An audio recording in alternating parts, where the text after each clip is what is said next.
Mesdames et messieurs, bienvenue à ce nouveau numéro de votre magazine ActuBuzz. On va commenter et décrypter l'actualité comme d'habitude. Et aujourd'hui, on va aborder trois principaux sujets. D'abord, les mémorandums signés par 6 sénateurs du FCC adressés à Joseph Kabila. Ils demandent à l'autorité morale de cette plateforme politique de pousser à la sortie l'équipe dirigeante ou la coordination du FCC qui est actuellement chapeautée par le professeur Némi Mouilania. On va tenter donc de décortiquer cette question au cours de cette émission. On va aborder aussi la question de l'union sacrée avec les députés du Nord Kivu qui ont adhéré à ces schémas prônés par les présidents de la République. Et pendant ce temps, on apprend aussi que quelques députés de la FDCA qui étaient partis ou restés avec Néné Nkoulou au FCC ont décidé de rejoindre Bahati Lukwebo qui participe aussi au schéma de l'union sacrée. Et puis on va chuter avec les couvre-feux, cette décision prise de manière collégiale entre les présidents de la République et les comités multisectoriels de lutte contre la COVID-19, couvre-feu sur toute l'étendue du territoire de 21h à 5h du matin.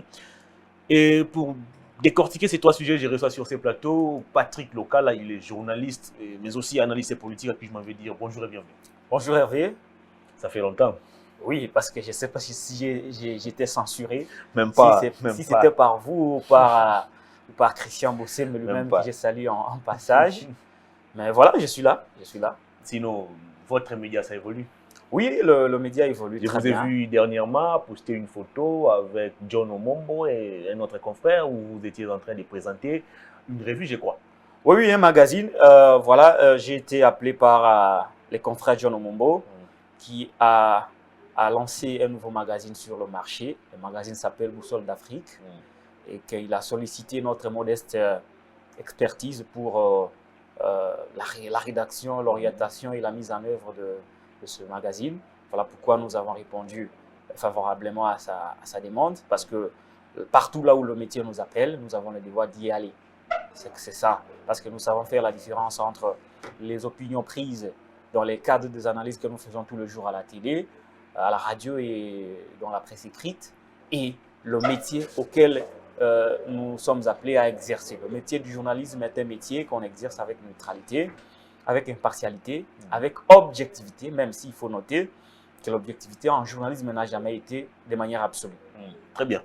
On va parler de l'actualité. Et d'ailleurs, avant même de débuter cette émission, on était en train de discuter sur ce qui se passe au FCC. Vous avez appris, 6 sénateurs ont saisi leur autorité morale, Joseph Kabila, pour exiger la démission de l'équipe dirigeante du FCC.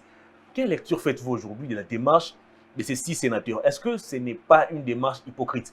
Parce que les problèmes, peut-être, c'est Joseph Kabila lui-même. Pourquoi ne pas attaquer Kabila qui continue de trôner sur le FCC comme un roi ou un empereur en lieu place de s'attaquer à Némi Mouilania qui a été choisi aussi ou désigné par Joseph Kabila lui-même?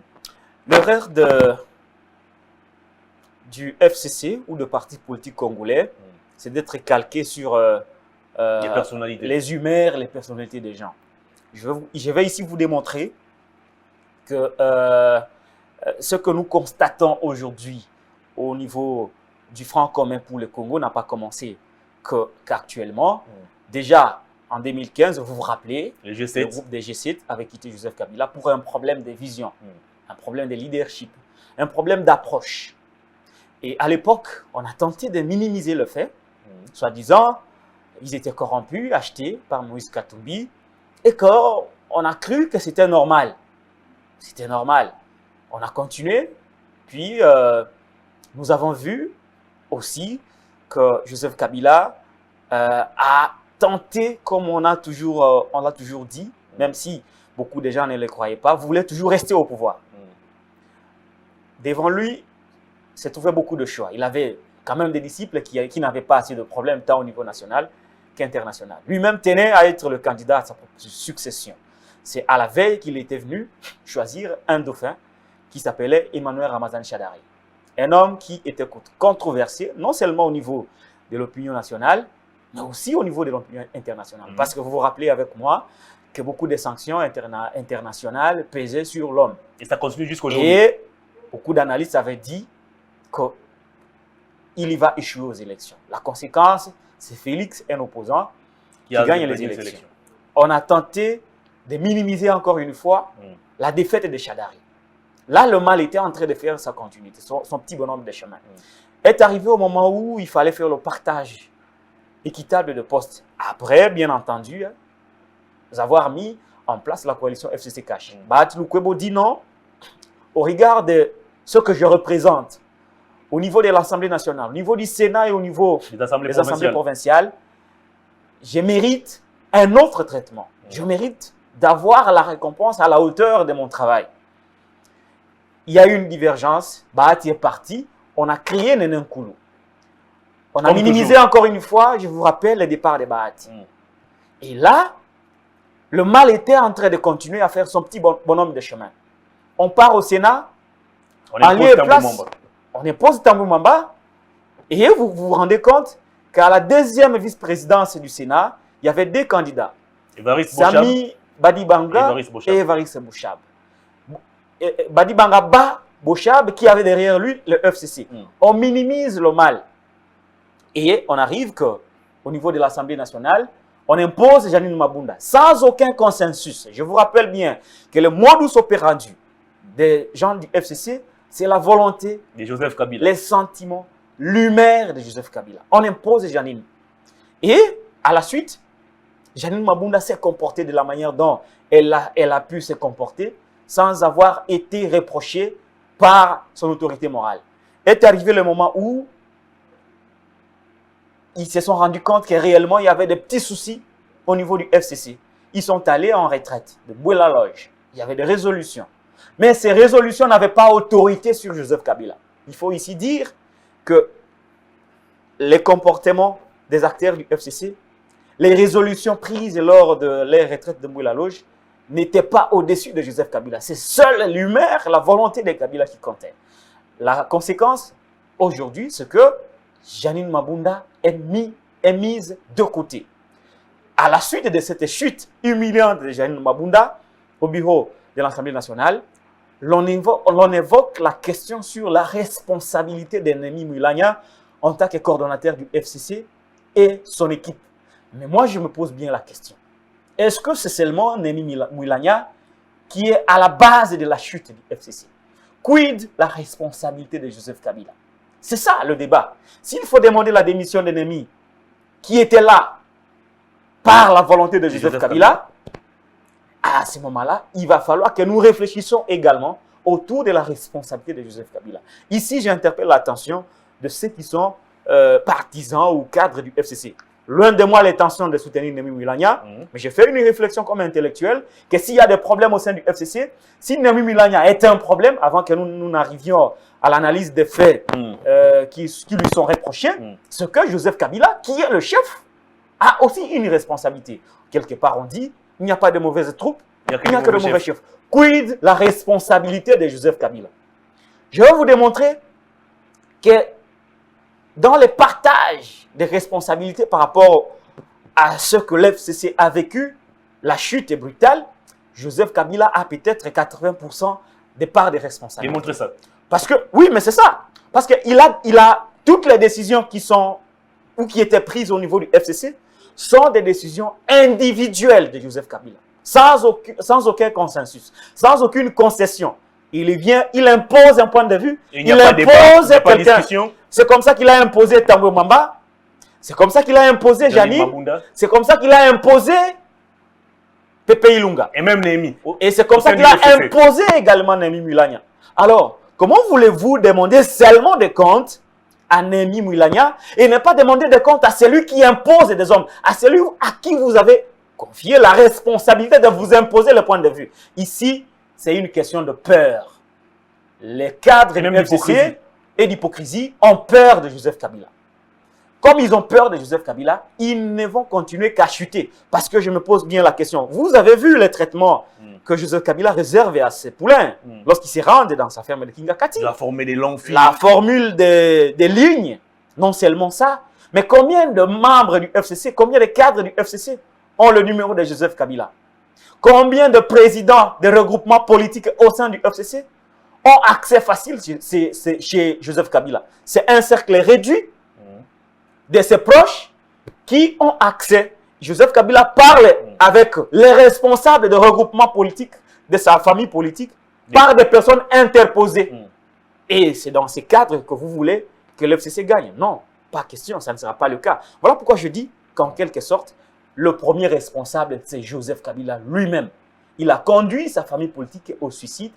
Maintenant, il faudrait qu'il y ait un peu de courage dans les rangs du FCC pour demander à Kabila de laisser le FCC. Pour que quelqu'un d'autre, de plus accessible, de plus à l'écoute, de plus pratique, quelqu'un qui sera un démocrate, qui ne viendra pas avec des points de vue tranchés avec un groupe restreint pour venir imposer au grand système. Et à ce moment-là, l'FCC peut peut-être espérer dans les jours à venir rebondir. Mais dans cette dynamique de laisser le plein pouvoir absolu à Kabila, je ne vois pas l'FCC revenir et faire un exploit. Avant d'aborder les reproches qu'on est en train de formuler à la personne d'Ennemi Mouilagna et à son équipe, j'aimerais d'abord poser la question de savoir, nous savons tous comment fonctionne Kabila. Ce sont ses humeurs, il s'impose. Alors si aujourd'hui, les revendications de ces groupes de sénateurs ou de tous ces membres du FCC qui exigent la démission de Mouilagna et son équipe n'arrivaient pas, ou plutôt si Joseph Kabila n'arrivait pas à accéder aux revendications de tous ces membres du FCC qui exigent le départ de Mouilagna, qu'est-ce qui va se passer? Qu'est-ce qui va arriver? Ce qui va se passer, c'est ce qui arrive déjà. Il y a beaucoup de gens, beaucoup de cadres du FCC qui, après avoir constaté tout ce qui ne va pas au sein du FCC, et que n'ayant pas le courage de dénoncer le mal, de dénoncer Joseph Kabila avec ses méthodes qui sont en train de conduire sa famille politique au suicide, sont en train quasiment de quitter. Certains qui l'ont compris ont répondu à l'appel du président de la République qui a appelé à l'union sacrée. Et le comble est que c'est là qu'ils vont vouloir rester au sein du FCC et qu'ils vont se confier à Joseph Kabila. Peut-être que c'est par fanatisme, de manière à l'aveuglette qu'ils vont rester. Mais je sais que c'est là qui ont quand même de la raison. Peut-être que dans les jours à venir, je ne suis pas un prophète de malheur, peut-être que dans les jours à venir, nous aurons une autre plateforme qui va naître partant de mécontentement, partant de tout ce qu'on reproche à Kabila et sa famille. Peut-être qu'on aura une famille politique contraire au FCC qui va se créer pour continuer à lutter pour la conquête du pouvoir. Très bien. Alors, mais dans l'allure où vont les choses, je suppose que Joseph Kabila lui-même n'a pas la tête au FCC. La meilleure des choses à faire pour les gens du FCC, c'est de faire un front commun contre Kabila pour que Kabila laisse enfin le FCC être géré. Parce que je veux ici vous signaler que le FCC n'est pas géré. Le PPRD n'est pas géré. Combien de fois avez-vous vu Joseph Kabila se déplacer de Kingakati et se rendre au PPRD, au siège du PPRD, pour savoir comment fonctionne le parti? Il a confié son parti à son oncle qui est Emmanuel Ramazan Shadari. Mais de quelle manière il gère le PPRD? Est-ce que vous avez vu un jour Kabila aller demander des comptes à Emmanuel Ramazan Shadari? Est-ce que vous avez vu un jour Kabila se déplacer de Kingakati, comme je l'ai dit, pour aller s'imprégner de la gestion du PPRD? Il n'y a même pas de congrès, il n'y a pas d'assemblée générale. Mais c'est ça justement, le parti n'est pas géré.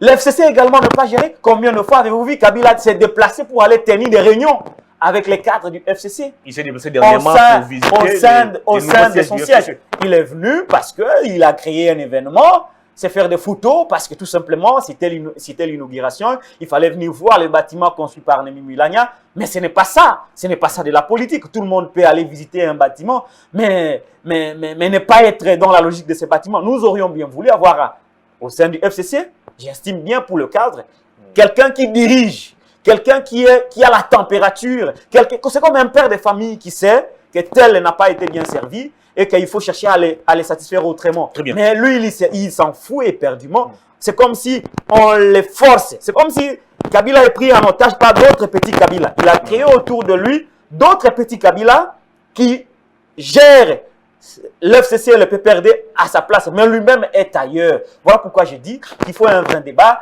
il faut qu'il y ait du courage au sein du FCC. Il faut qu'on demande finalement à Kabila de se reposer en tant que chef d'État. Il a travaillé pendant 18 ans, ce n'est pas facile. Il peut maintenant se reposer et donner la responsabilité de la gestion, non seulement du FCC, mais aussi du PPRD, à une autre personnalité qui sera à la hauteur de savoir et maîtriser les enjeux du pays, et lever des options qui ne conduiront plus sa famille politique au suicide comme nous sommes en train de le dire. Bien, on a vu en Afrique du Sud, Jacob Zuma qui a quitté le pouvoir, mais il n'est pas rentré à l'ANC pour les diriger. Il y a beaucoup d'exemples. Pourquoi Joseph Kabila aujourd'hui s'accroche à la tête du FCC? Il s'accroche et on les fait accrocher. Il s'accroche à ce sens que vous voyez, il était habitué avec les honneurs, des gens qui font la louange, des gens qui l'adorent, qui les célèbrent, lui il est là comme un patron, comme un petit dieu, comme un guide. Il n'a pas voulu se débarrasser de ça aussi vite. Mais maintenant que la chute est venue, il est temps qu'il laisse. Et aussi, il y a des gens, comme je vous l'ai dit, un groupe de gens, des petits Kabila autour de lui, qui, par manque de leadership, sont convaincus que si je suis à la place des Kabila, je ne saurais pas maintenir la cohésion du groupe. Voilà pourquoi ils se sont créés un petit groupe de petits Kabila qui, en réalité, gèrent et transmet à Kabila de points de vue qu'il vient imposer à l'ensemble. Voilà pourquoi moi j'ai dit qu'il faudrait que Kabila aille véritablement se reposer et laisser la gestion du FCC à un autre cadre qui sera à mesure de gérer de manière collégiale. Vous l'avez dit, le concept au départ, gérer de manière collégiale, c'est-à-dire une gestion basée sur l'écoute, sur le partage, sur la discussion, sur les débats. Et ce n'est qu'après débat et délibération qu'on lève une option. Si c'était géré de cette manière-là, peut-être qu'aujourd'hui, on n'assisterait pas à ce que nous avions assisté, la débâcle de Mabunda, la débâcle en gestation de Tambo Mamba et de Pepe Ilunga. Vous voyez, c'est tout un système qui part à la suite des mauvaises décisions prises par un individu qu'on considère comme un dieu. Il est temps que l'FCC demande la démission de Joseph Kabila pour tenter de rebondir. Ça sera difficile, mais s'il est toujours là, en tout cas, c'est la mort. On ne parlera plus du FCC d'ici quelques années. Alors, analysons maintenant les faits reprochés à l'équipe dirigeante du FCC. J'ai essayé de lire les mémorandums adressés à Joseph Kabila, signés par les 6 sénateurs. Et là-dedans, il déplore les faits comme quoi la prise en otage du FCC par un groupe de gens qui se font passer pour des caciques, une poignée de personnes, disons, les clientélismes, les favoritismes, la nomination ou les nominations qui se font par rapport aux affinités que ces caciques ont avec certains membres du FCC. Alors, est-ce que tout ce qui est reproché, tout ce qui est décrié dans ces mémorandums n'est-il pas fondé? Oui, mais c'est fondé, c'est pourquoi je vous le dis. On est que dans la suite de ce que j'étais en train de développer comme raisonnement, c'est-à-dire qu'un groupe de gens qui se considèrent comme des caciques, des petits Kabila, qui imposent aux autres le point de vue, avec en leur tête Némoui Mouilania. Si vous regardez bien, ils ont reproché à Némi les népotismes, les clientélismes, les favoritismes, un problème récurrent de leadership, un problème de vision. Tout cela est fondé. Parce que le résultat, il est là. Vous avez été désigné à la tête d'une structure, mais qu'au bout de compte, 2 ans et demi plus tard, on se rend compte qu'il n'y a que des chutes. Quelque part, on doit se mettre pour se poser des questions. Ce que ces sénateurs reprochent à Némi Mouilania, c'est ce que les Congolais ont reproché au système Kabila pendant 18 ans. Qu'est-ce que nous avons reproché au système Kabila? Le népotisme, le partage du pouvoir avec les amis, les copains, les frères, les amis des amis, les deuxièmes bureaux, un clic de gens, des amis. On se partage le pouvoir, non pas pour changer, mais c'est pour jouir. Qu'est-ce que nous avons reproché au système Kabila? C'est un problème de vision. Quelle est la vision qu'on nous a laissée 18 ans après? Il n'y a pas de vision, notre pays n'a pas de vision. Qu'est-ce que nous avons reproché? C'est l'anarchie, le manque de respect de loi.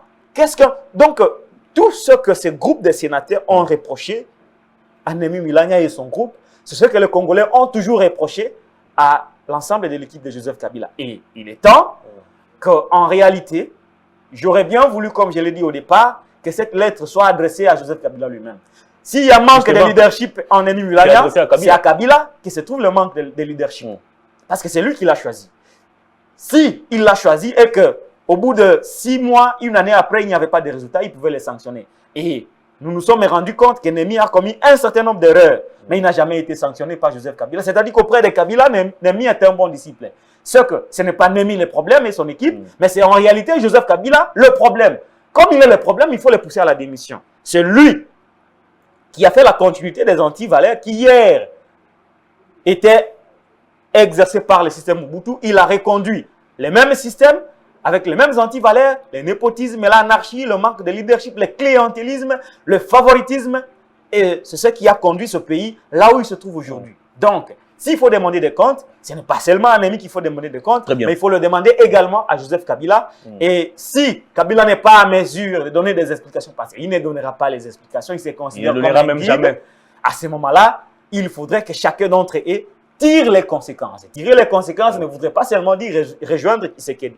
Tirer les conséquences, c'est-à-dire se regrouper pour créer un front commun contre Joseph Kabila et Nemi Wilanya. Pour que ceux-là qui ont mal géré les regroupements politiques soient mis à l'écart et qu'ils cherchent à rebondir autrement. Parce que nous ne voulons pas avoir une opposition où il y a un guide qui va commencer à dicter sa ligne de conduite à un groupe d'individus pour déstabiliser le pouvoir en place. Nous voulons avoir une opposition réellement républicaine, une opposition qui sera à mesure de réfléchir, à mesure de lever des bonnes options pour faire le contrepoids. Mais on ne va pas faire le contrepoids avec l'humeur d'un individu. Parce que si on voudrait faire le contrepoids avec l'humeur d'un individu, ça ne sera pas une lutte politique, mais ça sera une lutte d'acharnement contre les dirigeants du pays. Très bien, on va parler maintenant de l'Union sacrée. Vous avez suivi la déclaration des députés du Nord Kivu qui disent qu'ils vont adhérer au schéma du président de la République.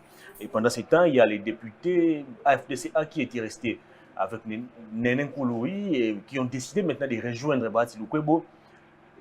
Alors moi, j'ai fait mienne la question de Mouzito. Est-ce que l'Union sacrée, Tshisekedi, qui a été l'interlocuteur de Kabila, il n'a pas su peut-être gérer tout ce qui s'est passé avec Kabila. Et aujourd'hui, il y a les Bahati, il y a les Katumbi, les Bemba, tous ces gens, tous ces mondes. Est-ce que l'Union sacrée sera-t-elle la solution appropriée ou adaptée pour répondre aux questions ou aux attentes des Congolais? Ça dépend de l'approche. Ici, je voudrais évoquer la question de l'approche autour de la gestion de ce que sera l'Union sacrée. Parce qu'elle ne l'est pas encore de manière formelle. C'est encore une intention du président de la République. Faudrait-il que cette intention prenne forme sur le plan légal et sur le plan politique? Il faudrait mettre en place une structure au sein de laquelle on aura des statuts, on aura des règlements intérieurs et c'est sur base de ça que la structure peut être gérée. La question que Mouzito pose aujourd'hui est une question fondamentale qui se révèle comme un obstacle, comme un problème. Mais la capacité des êtres humains, c'est d'affronter le problème et de trouver des solutions. C'est ça le raisonnement que je suis en train de développer actuellement parce que je pense que en même temps, Tshisekedi a quitté Kabila, mais après avoir quitté Kabila, un certain nombre de proches de Kabila l'ont rejoint.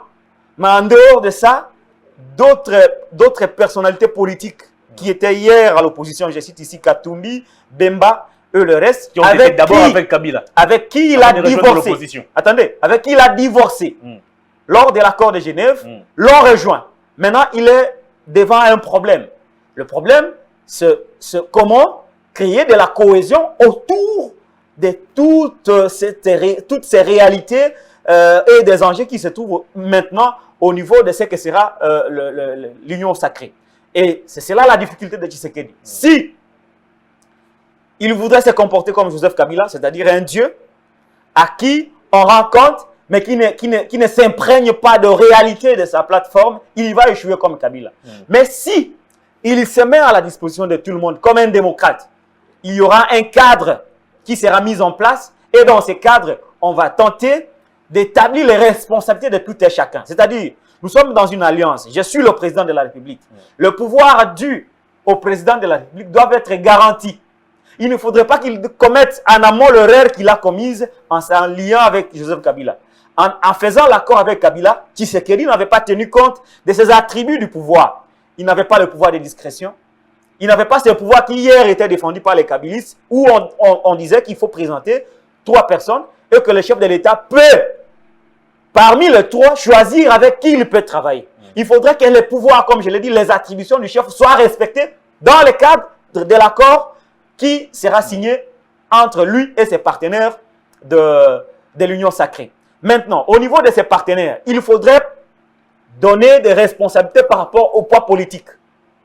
Le poids politique ici, c'est justifié au niveau de l'Assemblée nationale, du Sénat et des assemblées provinciales. Savoir que tel est plus fort que l'autre en termes d'élus, Ce n'est pas parce que je suis Jean-Pierre Bemba, je suis Moïse Katumbi, je suis Lokwebo. Bahati, qu'on va vous donner un poste au regard de ce que vous avez été, au regard de votre notoriété. Non, il faudrait faire ce qu'on appelle le partage équitable de responsabilités. C'est-à-dire que telle plateforme a autant de députés, elle mérite de gérer cette entité des institutions, telle autre a autant de députés, il mérite de gérer telle entité des institutions. Et c'est là, au regard des respects mutuels, il faudrait qu'il y ait une charte d'engagement autour du respect des accords qui seront pris. Et chacun d'entre eux est appelé à respecter les engagements qui seront pris. Je ne voudrais pas avoir une plateforme à l'image du FCC où on vient tout simplement pour contourner les autres, on vient tout simplement pour créer des problèmes aux autres, mais je voudrais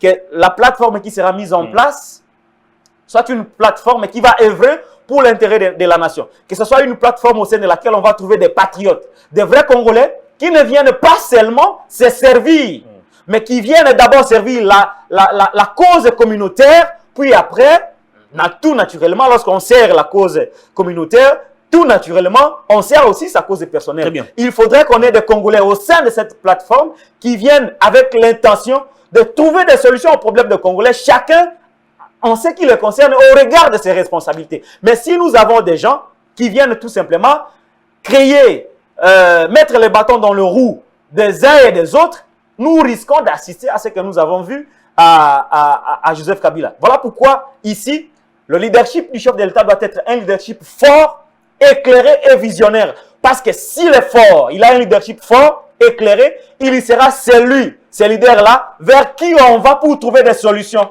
Mais lorsque ses alliés vont chercher à aller vers lui pour trouver des solutions au problème de la coalition, il faudrait que Tshisekedi soit ouvert. Il ne faudrait pas qu'il y soit l'exemple de Kabila. Il faudrait qu'il serve de contre-exemple de ce que nous avons vécu hier avec Joseph Kabila, qui était inaccessible même lorsqu'il s'agissait de résoudre des problèmes au sein de la coalition. Il faudrait qu'il soit un leader accessible, mais lorsqu'il est accessible, il faudrait qu'il soit en mesure d'apprécier les équations et savoir trouver des solutions. C'est là la problématique. Je voudrais ajouter par là, c'est là la problématique autour du chef de l'État. Il doit avoir des collaborateurs parce que le chef de l'État n'est pas un magicien, il n'est pas un savant, il n'est pas l'homme le plus intelligent, mais il est cet homme qui s'entoure des intelligences. Faudrait-il maintenant qu'il ait un cabinet qui sera en mesure de savoir gérer toutes ces sensibilités? Mais à regarder le cabinet actuel de Tshisekedi, ça me fait un peu mal. Très bien. Alors, le président a rompu avec les FCC qui bloquaient la matérialisation de sa vision selon lui. Alors, qu'est-ce qui garantit à Tshisekedi aujourd'hui qu'il va réussir avec tous ces anciens kabylistes qui ont échoué 18 ans durant avec Kabila? Mais c'est justement ça le problème. C'est-à-dire quoi? Vous savez, pour développer un pays, il faudrait qu'il y ait un homme. Un homme qui a la vision. Et un homme qui sait mobiliser les énergies. Un homme qui sait convertir ceux qui hier étaient des athées, mais qui deviennent des gens qui adhèrent à sa vision. Et lorsqu'on adhère à la vision, on se déploie pour accomplir la volonté de celui qui met la vision en place. C'est comme ça que vous avez vu, par exemple, ici, en RDC, on avait Lumumba, on avait Mzee Laurent Désiré Kabila. Malheureusement, ils n'ont pas eu le temps de gérer. Si vous partez en Afrique du Sud, vous allez voir qu'il y avait Nelson Mandela. Si vous partez ailleurs, vous allez voir qu'il y avait Kwame Nkrumah. En Libye, il y avait Kadhafi. Aux États-Unis, il y avait Martin Luther King. Il y a beaucoup de gens à travers le monde, beaucoup de leaders à travers le monde qui ont jeté les jalons. Et lorsque vous jetez les jalons, vous devez être à mesure de changer les hommes qui vous entourent. Changer les hommes qui vous entourent, vous devez vous-même vous changer. Car Nelson Mandela avait dit, si je n'apprends pas à me changer moi-même, je ne changerai pas l'autre. Il faudrait que le président de la République, dans son comportement, qu'il soit exemplaire. C'est ça qui va faire en sorte que même si hier, ces gens-là étaient au FCC, par contrainte, mais qu'aujourd'hui, ils viennent librement adhérer à sa vision, il faudrait qu'on ne trouve pas en lui-même des problèmes. S'il est lui-même les problèmes, il ne saura pas gérer les problèmes des autres. Il faudrait qu'il soit celui-là qui sera au-dessus de la mêlée. Il faudrait qu'il soit celui-là qui a la vision, qui comprend, mais qui est surtout accessible. Parce qu'il se pose ici un problème dans nos pays africains. Lorsqu'un chef croit qu'il a tout le pouvoir, il devient accessible. Il crée un cercle autour de lui et ce cercle-là qui parle aux autres de manière interposée. Il faudrait que le chef de l'État soit un homme accessible. Lorsqu'il est accessible, il saura savoir que dans tel endroit, il y a un problème et savoir trouver des solutions. Mais lorsqu'il sera inaccessible, un jour, il risque d'être soupli comme Kabila qu'on a chassé Mabunda, qu'on a chassé Tamboué, qu'on a chassé son premier ministre et qu'à la fin, lui-même sera contraint de démissionner. Très bien, l'émission est terminée. Couvre-feu pour lutter contre la deuxième vague de Covid-19 qui décime déjà l'humanité. Bonne décision ou mauvaise décision? Parce que je vois les Kinois être divisés par rapport à ces sujets, ou les Congolais d'une manière générale. C'est une décision irréfléchie, prise par le comité multisectoriel, parce qu'on n'a pas tenu compte des réalités congolo-congolaises. C'est une mesure qu'on a copiée ailleurs et qu'on a collée dans notre pays. Qui ne cadre même pas avec nos réalités. Qui ne cadre même pas avec la réalité. Et vous voyez bien, je vais vous opposer un fait. Par exemple, nous sommes dans une ville d'au moins, d'après les estimations, 11 millions d'habitants.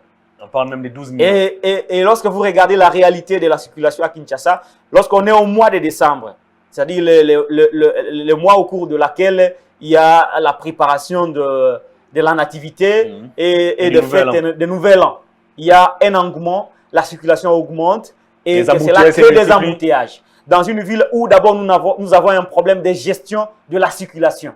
La circulation dans cette ville n'est pas gérée. La circulation n'est pas gérée et en plus de cela, nous n'avons pas un système de transport en commun efficace. Et le peu de véhicules de privés qui sont à la disposition de Kinois font par exemple des demi-tours. En dépit des demi-tours, on crée des embouteillages. Dis-moi un peu, pour un homme qui, de manière ordinaire, quitte la ville à 18 h et arrive chez lui à 21 h, mais nous sommes en décembre, s'il quitte la ville à 18 h, il est probable qu'il arrive chez lui autour de 22 h. Vous allez dire à cet homme-là qui a couvre-feu? Mais est-ce que c'est seulement le couvre-feu qui réduit la propagation du coronavirus? C'est la grande question. C'est la grande question. Est-ce qu'il y a seulement... Quelle est l'étude que le comité multisectoriel a menée pour nous démontrer qu'il y a beaucoup plus de circulation la nuit de 21 h à 5 h que de 6 h à 18 h. C'est là le problème. Il n'y a pas une étude qui démontre qu'à cette heure-là, il y a beaucoup de circulation et que c'est pendant ce moment qu'il y a une forte propagation de l'émission est terminée. C'est une mesure irréfléchie, une mesure qu'on a copiée. J'espère que maintenant, comme nous avons des agents, un certain nombre d'agents de l'ordre qui, pendant ce moment, s'illustrent dans des actes immoraux, je suis convaincu que beaucoup de gens seront inquiétés et de manière anarchique. C'est bien triste de voir que nous avons des dirigeants au niveau de la santé qui ne savent pas réfléchir et donner des mesures qui sont contextualisées avec la réalité de notre capitale. Très bien, l'émission est terminée, Patrick Lokala. Vous allez regarder la caméra en quelques secondes, votre dernier message au public et si possible vos coordonnées à tous ceux qui voudront poursuivre les débats avec vous. Le numéro c'est le 081 209 32 59. 081 209 32 59. Un petit message au chef de l'État. Hier, on a accusé le député du FCC d'être les élus préfabriqués. Aujourd'hui, on voudrait faire une famille politique avec les mêmes élus. Il faudrait tirer attention. C'est parce qu'il y a des gens qui viennent auprès de vous, pas avec l'intention de vous accompagner, mais avec l'intention de mettre de bâton dans le roue pour que vous échouiez et qu'en 2023, le peuple puisse vous demander des comptes. Il est temps que vous sachiez que vous êtes le père de la nation, celui-là même qui doit être au-dessus de la mêlée. J'insiste, vous devez être accessible. Vous ne devez pas être comme Joseph Kabila qui a créé autour de lui d'autres petits Kabila. Si vous créez autour de vous d'autres petits Fachi, à ce moment-là, vous risqueriez de subir le même sort que ce que Joseph Kabila est en train de subir. Patrick Lokala, merci de votre passage. Je vous en prie. Fin de cette émission, merci à toute l'équipe technique et merci aussi à vous, fidèles internautes, d'avoir suivi cette émission. Au revoir, d'ici là, portez-vous bien.